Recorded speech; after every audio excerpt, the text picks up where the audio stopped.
Assalamualaikum warahmatullahi wabarakatuh. Perkenalkan, nama saya Harven Kawatu, mahasiswa Perpustakaan dan Sains Informasi Angkatan 2022 Universitas Pendidikan Indonesia, selaku perwakilan dari kelompok 3 pada mata kuliah Informatika. Pada kesempatan kali ini, kami akan memperhatikan bagaimana cara menghitung keusangan literatur pada jurnal EduLib selama 5 tahun terakhir, yaitu mulai dari tahun 2019 sampai tahun 2023. Di sini bisa dilihat ya, kami sudah mengolah data mentah menjadi rekapitulasi tabel jumlah sitiran pada masing-masing tahun. Yang pertama itu bisa kita lihat ya, pada jurnal yang terbit pada tahun 2019, jumlah sitirannya itu sebanyak 370 sitiran. Selanjutnya, pada tahun terbit 2020, jumlah sitirannya itu ada di angka 450. Lalu, pada jurnal EduLib yang terbit pada tahun 2021, jumlah sitirannya itu sebanyak 286.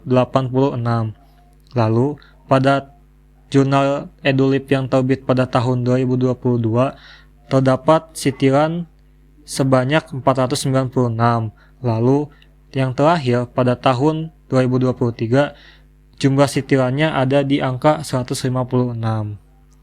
Nah, selanjutnya kita akan menghitung usia paruh hidup jurnal EduLib mulai dari tahun 2019 sampai tahun 2023.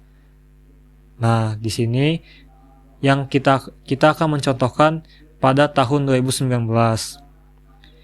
Seperti yang sudah disebutkan ya, bahwa jumlah sitirannya pada tahun 2019 itu sebanyak 370 sitiran. Yang pertama, kita akan menghitung banyak kelas. Jadi untuk menentukan paruh hidup, kita akan membuat tabel distribusi frekuensinya. Namun sebelum itu kita perlu menghitung beberapa hal terlebih dahulu. Yang pertama, kita akan menghitung banyak kelas. Nah, untuk mendapatkan nilai banyak kelas, kita dapat menggunakan rumus 1 ditambah 3,3 log N. N di sini merupakan jumlah sitiran di tahun 2019 yaitu sebanyak 370.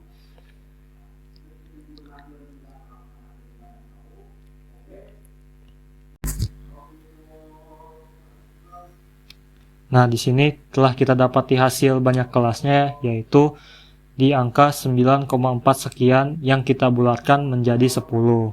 Selanjutnya, kita dapat menghitung range dengan cara mengurangkan tahun termuda sitiran dengan tahun tertua sitiran, yang dimana pada jurnal 2019, tahun sitiran termudanya itu ada di tahun 2019 dan tahun sitiran tertuanya itu ada di tahun 1964. Maka dari itu, kita langsung kurangkan saja 2019 dikurang 1964, yang kita dapati hasilnya yaitu 55. Lalu selanjutnya kita dapat menghitung interval dengan cara menghitung range dibagi dengan banyak kelas. Di sini pada tahun 2019 range-nya itu 55 dan banyak kelasnya itu 10. Maka untuk menghitung interval dapat kita cari dengan cara 55 dibagi 10. Nah, lalu interval yang didapatkan yaitu ada di angka 5,5. Nah, setelah kita mengetahui banyak kelas, range, dan juga interval, kita dapat membuat tabel distribusi frekuensi. Nah, seperti yang teman-teman lihat ini, tabel distribusi frekuensinya. Nah, setelah membuat tabel distribusi frekuensi, selanjutnya kita dapat menghitung median dari data tahun jurnal 2019 ini dengan rumus sebagai berikut.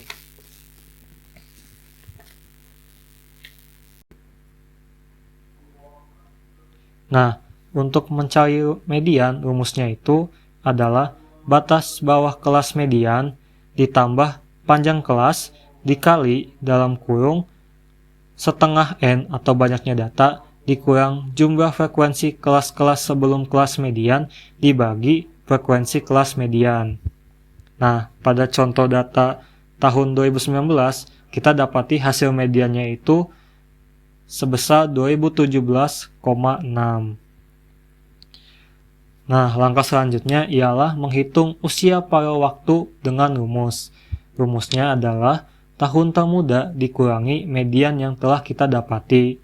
Nah, pada contoh ini, tahun termuda sitirannya itu ada di tahun 2019. 2019 kita kurangi dengan median yang telah kita dapati, yaitu 2017,6. Nah, jadi usia pada waktu jurnal Edulib tahun 2019 ialah sebesar 1,4 tahun. Selanjutnya, kita melakukan hal yang sama pada data tahun 2020, 2021, 2022, dan 2023.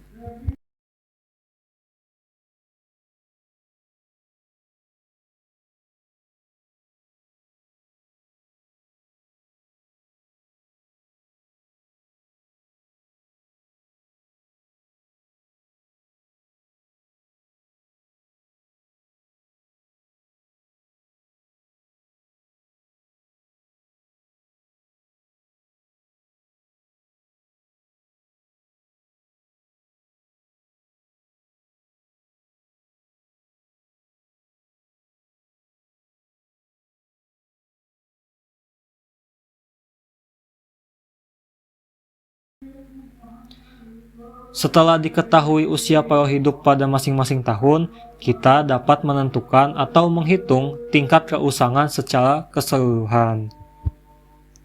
Nah, teman-teman bisa melihat di sini terdapat tabel persebaran sitiran baru dan sitiran usang pada masing-masing tahun. Lalu, selanjutnya kita hitung persentase dari data tersebut. Untuk menghitung persentase sitiran baru, kita dapat hitung jumlah sitiran baru per jumlah semua sitiran dikalikan dengan 100%. Pada di sini contohnya itu 684 per 1759 dikalikan 100%. Diperoleh sebesar 38,8%. Lalu untuk sitiran usang 1075 per 1075,9 dikalikan 100%. Diperoleh hasil 61,1%. Dari perhitungan di atas dapat diketahui dari total sitiran yaitu 1759 yang digunakan dalam jurnal Edulib yang terbit pada tahun 2019 hingga 2023, dapat dilihat bahwa 684 sitiran atau 38,8 sitiran merupakan sitiran baru dan sisanya yaitu 1075 sitiran atau 61,1% merupakan sitiran yang usang. Nah, sekian penjelasan dari kelompok kami. Mohon maaf apabila masih banyak kekurangan. Saya ucapkan terima kasih pada yang telah memperhatikan. Wassalamualaikum warahmatullahi wabarakatuh.